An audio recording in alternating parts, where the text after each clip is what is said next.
শেরপুরের শ্রীবর্ধী উপজেলার লঙ্গরপাড়া বাজারে অনুষ্ঠিত হলো গ্রাম বাংলার ঐতিহ্যবাহী লাঠি খেলা। ঢাকঢোল বাজিয়ে ছন্দের তালে তালে লাঠির বিভিন্ন ধরনের কসরত দেখিয়ে দর্শকদের মন জয় করেন লাঠিয়ালরা। ঐতিহ্যবাহী এই লাঠি খেলায় মুগ্ধ দর্শকরা হারিয়ে যেতে বসা লাঠি খেলায় এখনো রয়েছে অনেক জনপ্রিয়তা। তাই সব বয়সের মানুষের আকর্ষণ এই খেলার প্রতি। ঐতিহ্যবাহী জনপ্রিয় খেলাটি নতুন প্রজন্মের কাছে তুলে ধরতে এমন আয়োজন।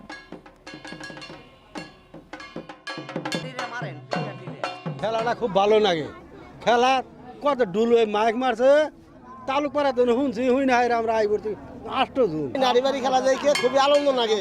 আঙ্গুর বাড়ি খুব দূরে, আমরা খেলার বাড়ি শুনি দেখতে আই পড়ছি। ইনশাআল্লাহ খেলা খুব সুন্দর মতন খেলা হইতাছে। বাপ দাদা পূর্বপুরুষ নিলে খেলা দেখে আসি, খেলা ভালোই দেখা যায়, ভালোই লাগে সবারই।